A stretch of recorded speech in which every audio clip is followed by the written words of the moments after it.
El Ensila Lumeno Mentielvo. Bienvenidos a Magos y Medianos, el único canal donde mojamos las lenguas en cerveza de mantequilla porque nunca tenemos suficiente cuando se trata de comida. Nos adentramos en el penúltimo capítulo del Silmarillion. Hablamos de Tuor y la caída de Gondolin.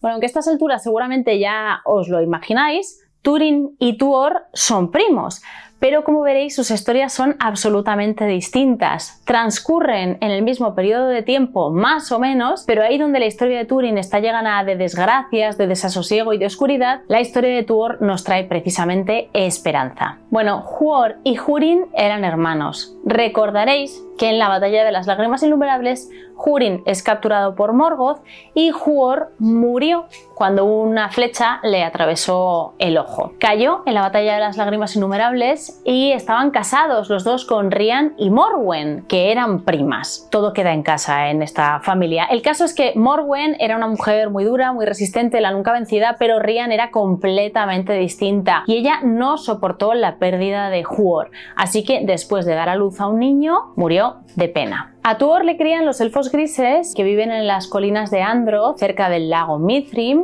en las tierras de Hithlum. Cuando Tuor cumple 16 años, los elfos deciden que es hora de marcharse, pero cuando están dejando su hogar, les atacan los orcos y los orientales de Dor-lómin, cuyo jefe es Losgar. Matan a muchísimos elfos y a Tuor le toman como prisionero y le esclavizan.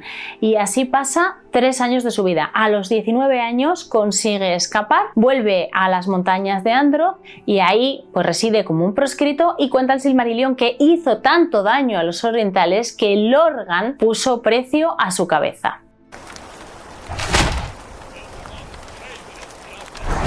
Bueno, 4 años después de escapar y de vivir así como un proscrito, Ulmo le pone en el corazón el deseo de partir y de dirigirse a la tierra paterna. Es decir, Ulmo ya le ha señalado como el elegido. Tuor, tú vas a ser el elegido, vas a ser el niño que sobrevivió, el que nos traerá esperanza. Tuor parte y acaba llegando a las antiguas tierras de Turgon que construyó antes de mudarse con su pueblo a Gondolin. Y después de muchos periplos termina en Nebrast y ahí se encuentra con el Belegaer, con el Gran Mar, y le causa tal impresión que nos cuentan los textos de Tolkien que eso, o sea, amaría el mar para siempre y siempre tendría como anhelo de volver a verlo, de volver a escuchar su sonido, vamos, que llevaría para siempre el mar en el corazón. Pasa allí un tiempo, llega el verano, ese es el verano de la caída de Nargothrond, o sea, mientras él está en Nebrast frente al mar tranquilo, está ocurriendo la caída de Nargothrond, y cuando llega el otoño de repente ve 7 cisnes blancos volando y entonces esa es la señal que le hace saber a él que se ha demorado demasiado. Sigue a los cisnes por la costa y llega a Vindjamar, donde encuentra el yelmo, la espada y la cota que Turgon, el rey de Gondolin, había dejado allí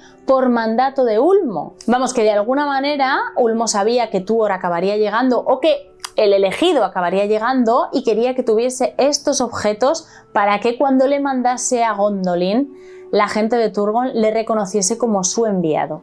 Y Tuor es quien encuentra esto. Tiene lugar entonces una gran tormenta y se aparece Ulmo en persona, en toda su grandiosidad y esplendor, el único Valar que ahora mismo le presta atención a los hombres de la Tierra Media, y entonces le dice que vaya a Gondolin y le da un recado para el rey Turgon. De propinilla también le entrega una capa para ocultarle de los enemigos, bueno, la típica capa mágica que te da un Valar cuando te lo encuentras, lo típico. Tuor no sabe hacia dónde tiene que ir, pero en ese momento se encuentra con Borongwe. ¡Borongwe! ¡Ay! Me suena muchísimo Borongwe, ¿y a dónde he escuchado yo Borongwe? Bueno, Borongwe es uno de los poquísimos, de hecho es el único elfo que sobrevive cuando Turgon, a la desesperada, construye barcos y manda a parte de su gente a ver si encuentran a los Valar y suplicar perdón. Bueno, pues todos esos barcos se hunden en el mar y solo sobrevive un elfo, Borongwe, que Ulmo también ha decidido que va a ser el elegido y se lo lleva con sus manitas hasta la orilla donde le deposita a salvo.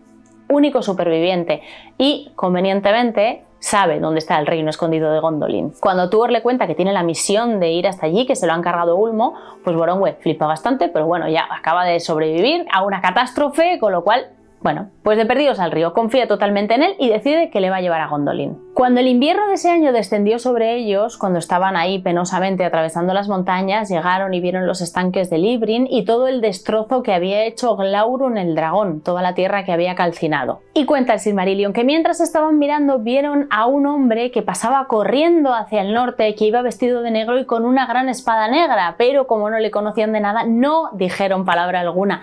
Ese a quien se encontraron era, por supuesto, Túrin, que estaba marchándose de allí, intentando encontrar a Finduilas, que era lo que le había prometido a Windor. Pues él estaba corriendo y fíjate, Túrin y Tuor, primos que podrían haberse ayudado y colaborado y de los que podría haber salido algo buenísimo, pues se cruzaron, pero no llegaron ni siquiera a hablarse. Bueno, por fin, y gracias a la ayuda de Ulmo, al poder que había puesto en ellos, llegan a las puertas de Gondolin. Allí, por supuesto, a Tuor le hacen prisionero, como no podía ser de otra manera. Bueno, es conducido hasta el interior y llegan hasta Ecthelion de la Fuente, que es el gran guardián de la última de las puertas. En ese momento Tuor deja caer la capa, enseña todo lo que ha traído de Vinyamar, la cota, la espada, el yelmo. ¡Oh! Los elfos se quedan asombrados. Ecthelion dice, ostras, estos son los objetos que dejó mi señor en Vinyamar, este es el elegido, y entonces le conducen hasta la ciudad y es cuando Tuor ve por primera vez el Valle de Tumladen, que es una maravilla porque en realidad su padre estuvo ahí de joven.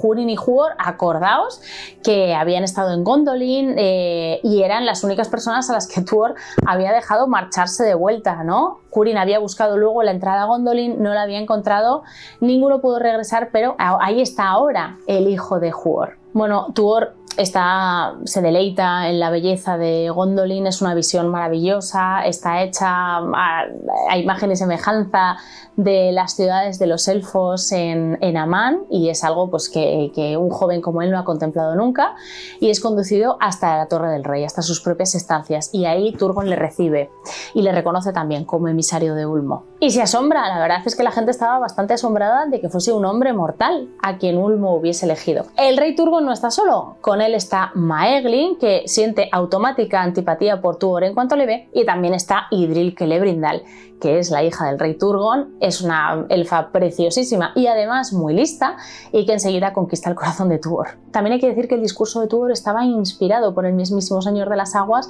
con lo cual todos le escucharon embelesados y entonces le dio un consejo al rey Turgon de parte de Ulmo. Y le dijo que el destino de los Noldor estaba a punto de cumplirse y que debía abandonar la ciudad de Gondolin y bajar hasta el mar por el Sirion. Recordó entonces Turgon las palabras que le dijese Ulmo hace mucho tiempo: no ames demasiado la obra de tus manos. Y recuerda que la esperanza de los Noldor está en Occidente y viene del mar. Pero claro, Turgon se había vuelto, dice el Silmarillion que orgulloso, pero yo creo que era más que nada que amaba muchísimo la obra de sus manos, que estaba encantado con su ciudad de Gondolin y que realmente la consideraba invulnerable, inexpugnable y casi invisible a los ojos de Morgoth. Nadie sabía de la ciudad escondida de Gondolin, ¿cómo iban a saberlo? Así que desoye los consejos de Ulmo y decide quedarse allí. Maeglin, como siente antipatía por Tuor, como le odia sin conocerle, pues decide que se va a poner de parte del rey y se opuso abiertamente a los consejos de Tuor.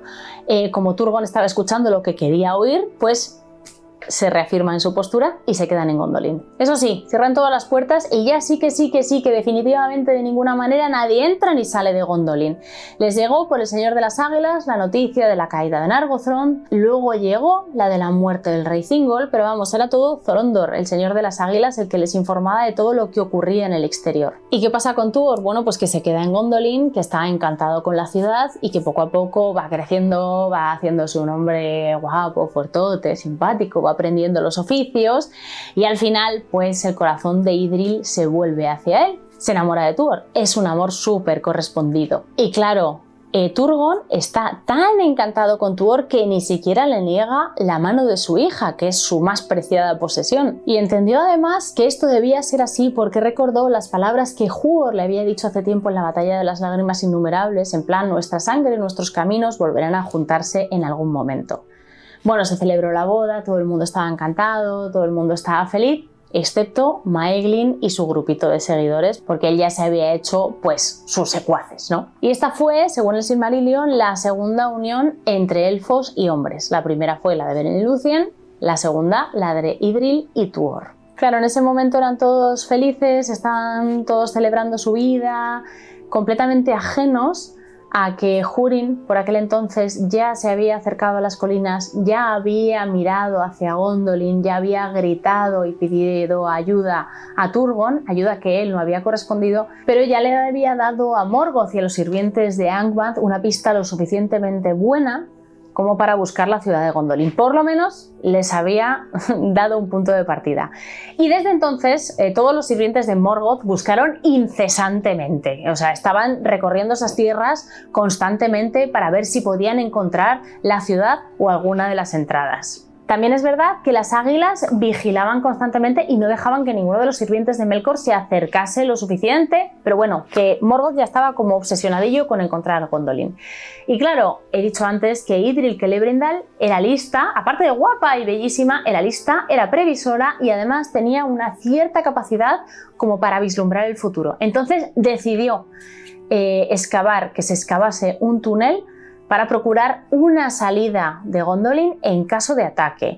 Esto era algo que no hizo ni con el consentimiento, ni con el permiso, ni con el conocimiento del rey, sino que lo hizo con la gente que le era fiel y empezaron a excavar ese pequeño túnel de salida. Y por supuesto, no dejó que ni siquiera el rumor de esta excavación de este túnel subterráneo llegase a oídos de Maeglin, porque ella, ya sabéis que le tenía enfilado desde determinado momento, además sabía que él la deseaba, no estaba muy cómoda, veía en su corazón oscuridad y no quiso que su primo supiese nada de este plan.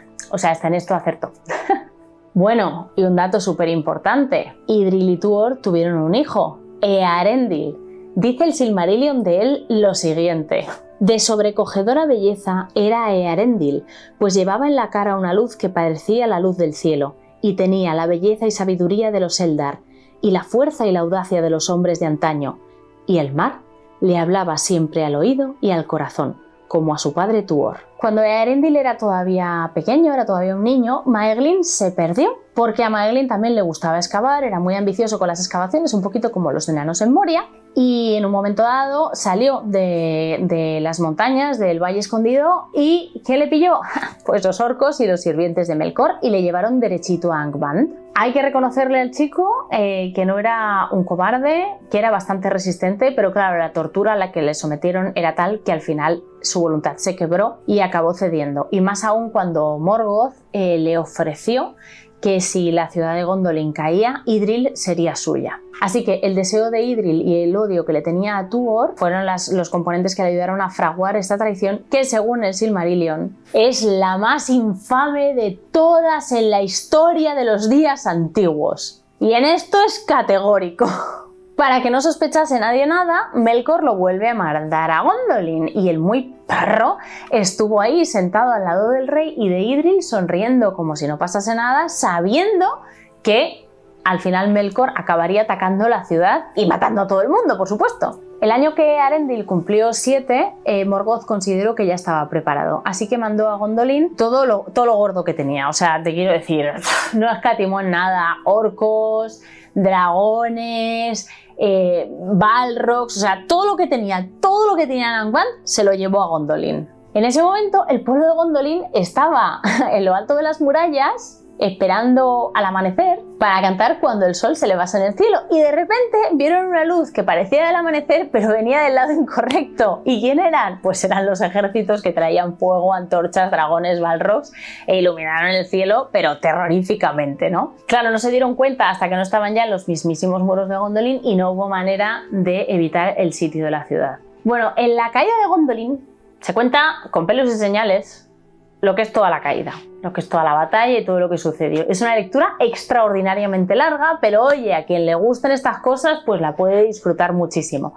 Por suerte, aquí en el Silmarillion publicado tenemos un resumencillo de todo lo que pasó, que yo creo que para un vídeo como este es más que suficiente. Destaca, por supuesto, que de todos los hechos de valor que se llevaron a cabo, Tuor no se quedó atrás en absoluto, luchó con fiereza como un valiente. Excelion de la Fuente, que era de la guardia de la ciudad, el que les había recibido en la última puerta, un valiente capitán, murió a manos de Gothmog, el señor de los Balrogs, pero él también le quitó la vida y tuvieron una lucha encarnizada en la Plaza del Rey, Al final murieron los dos. Y también destaca la defensa de la torre de Turgon, que defendió el propio Turgon y que, bueno, acabó cayendo y, por supuesto, el rey murió allí. Tuor intentó buscar a Idril y rescatarla del pillaje de la ciudad, porque, bueno, ya sabéis que cuando hay una batalla, pues algunos luchan y otros pues básicamente huyen y se esconden, y las mujeres y los niños pues son el típico botín de guerra. Eso quería evitarle Tuor a su esposa, pero Maeglin ya la había cogido, los había capturado a ella y a su hijo Eärendil. Y hombre, eso ya es, o sea, too much. Así que Tuor luchó valientemente y nos cuentan que acabó arrojando a Maeglin fuera de los muros de la ciudad. ¡Esto es Gondolin! Y que el cuerpo de Maeglin cayó y dio 3 veces en las pendientes rocosas y finalmente pues se perdió en el vacío y damos por hecho que murió. Y aquí voy a hacer un pequeño paréntesis.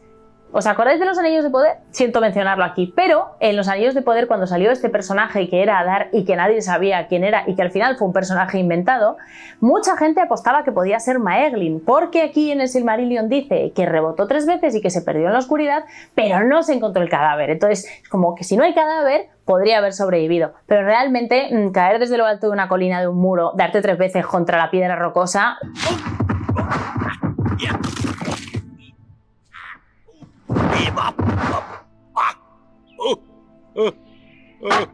Es que eso, por muy elfo que seas, que no. Y al final, de hecho, no fue así. Pero es una teoría que estuvo bastante extendida, que lo sepáis. Bueno, ¿qué narices? No se hundió en la oscuridad, en las llamas, en las llamas. O sea, que dio 3 veces y luego se quemó. Vamos, que imposible. Cuando ya Gondolin había caído y no había posibilidad de recuperación, ni de salvarla, ni de retomarla, ni nada, Tuor e Idril juntaron a toda la gente que pudieron encontrar y la llevaron a través del camino subterráneo que habían excavado para escapar de la ciudad. Punto para Idril, Idril for President.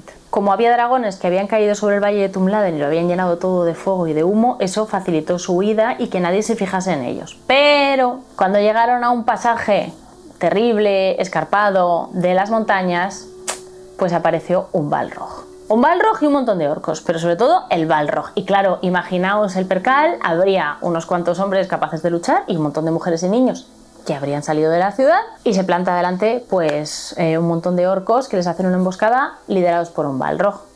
Pero, por suerte, está con ellos Glorfindel de la Flor Dorada. Otro nombre súper importante, no solo porque es un elfo que se va y vuelve a la Tierra Media, que ya es bastante épico, sino porque es un guerrero... O sea, es que hay muchísima gente que es su personaje favorito, y es que realmente Glorfindel mola muchísimo. ¿Cuánto mola? Pues lo suficiente como para plantarse delante de todos los demás, hacerle frente al Balrog y tener una lucha, pues eso, de estas épicas. Imaginaos la montaña, el frío, todo nevado, un pasaje estrechísimo, una caída hacia el abismo, y ahí estaba el Balrog gigantesco, sin alas, pero gigantesco, luchando a muerte contra Glorfindel de la Casa de la Flor Dorada. Y este encuentro terminó muy parecido al de Excelión de la Fuente. Los dos cayeron al vacío, se dieron muerte el uno al otro, y en ese momento los orcos, que pensaron que ya podían aprovechar, pues no, las águilas cayeron sobre ellos y los liquidaron a todos. El señor de las águilas, Thorondor, descendió hacia donde había caído el cuerpo de Glorfindel y lo subió para que el pueblo de Gondolin pudiese darle un entierro digno. Cuenta el Silmarillion que hicieron un montículo de piedras y que ahí, donde, en la esterilidad de la montaña, justo ahí, brotaron flores amarillas. Y así los habitantes que quedaban de Gondolin, dirigidos por Tuor e Idril, pasaron por las montañas, descendieron al valle del Sirion y por fin llegaron a Nantathren, la tierra de los sauces, y ahí había agua, había río, y pues Tuor sentía que Ulmo estaba por allí ya. Allí descansaron por un tiempo, se curaron las heridas, aunque realmente la pena que sentían pues era imposible quitársela. Celebraron la memoria de Gondolin, del rey Turgon y de los caídos. Y cuenta que fueron muchos los cantos que se oyeron por Glorfindel, el de los cabellos dorados. Allí compuso Tuor una canción para su hijo Eärendil que hablaba de Nebrast, del señor de las aguas y del mar que tanto anhelaba, y eso despertó el deseo de ver el mar en el corazón de Tuor, y también despertó el deseo en el corazón de Eärendil. Por lo tanto, Idril y Tuor partieron y al final llegaron a las desembocaduras del Sirion y se encontraron ¿con quién? Pues con el pueblo de Elwyn, que había huido de Doriath. Recordáis que Elwyn era la hija de Dior, llevaba con ella el Silmaril cuando Doriath cayó y consiguió escapar de los hijos de Fëanor. Bueno, pues allí fue donde se encontraron ambos pueblos. Y cuando llegó a Valar, a la isla de Valar, la noticia sobre la caída de Gondolin y la muerte del rey Turgon, Ereinion Gil-galad, que era el hijo de Fingon y que estaba allí, fue nombrado rey supremo de los Noldor. Y Morgoth en ese momento pensó pues que había ganado y se despreocupó de los elfos.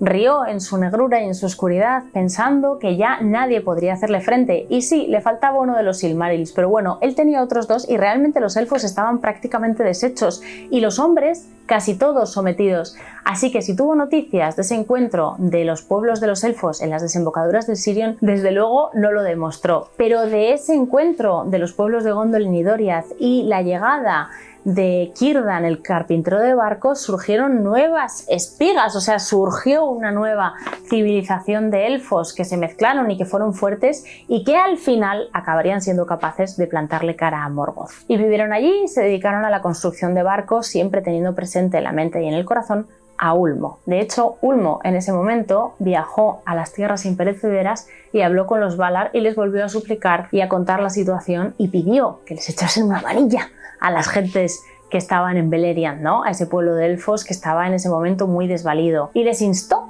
a enfrentarse a Morgoth y recuperar los Silmarils, pues en ellos residía la luz de los dos árboles. Pero Manwë pues estaba cabezón y no quiso hacerlo, no se conmovió en absoluto y bueno, básicamente concluyó que la hora no había llegado todavía, que bueno, la hora pues solo los sabios lo saben, pero que no había sido el momento de rescatar a los elfos de la Tierra Media. Y que solo si hubiese alguien que pidiera perdón por los actos de los elfos y de los hombres y hablase en favor de los dos pueblos, quizá podría cambiar la voluntad de los poderes. En esos días Tuor sintió que la vejez y el cansancio lo invadían, así que construyó un barco, el Eárrame, y junto con Idril partió de la Tierra Media y puso rumbo a las tierras imperecederas hacia el oeste. Y cuenta el Silmarillion que en canciones posteriores se dijo que Tuor había llegado y que era el único de los hombres que había podido residir en las tierras inmortales, junto a los Valar a los que amaba, y que su destino quedó separado del destino de los hombres para siempre. Y aquí termina el penúltimo capítulo del Silmarillion. Ya solo nos queda saber el final. Capítulo final. ¿Cómo terminará esto? Bueno, la mayoría de vosotros lo sabéis, pero los que no, pues os lo cuento en el próximo vídeo. ¡Ay! No me puedo creer que ya estemos a punto de terminar. Es que no sé qué voy a hacer después de esto, de verdad, no tengo ni idea. En fin, si te ha gustado este vídeo no olvides suscribirte y darle a la campanita para no perderte ninguno de nuestros viajes a la Tierra Media. Y si este canal te encanta, te apasiona y nos quieres ayudar de otra manera, puedes echar un vistazo a nuestro canal de Patreon. Lo pongo aquí en la caja de descripción.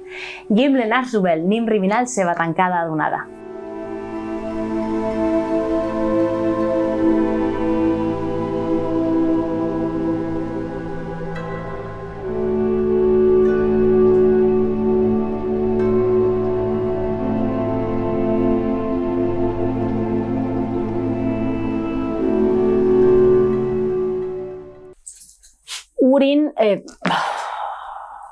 Turin, por favor, vete. Vete, no estoy hablando de ti.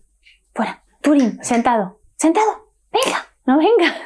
Ah, vete, por favor. Tuor se cría con los elfos. No me lo creo. Alucino, te lo juro. O sea, creo que lo oye. Y dice, ¿están hablando de Tuor? ¿No están hablando de mí? Le causó tan... No me lo puedo creer. Turin, por favor.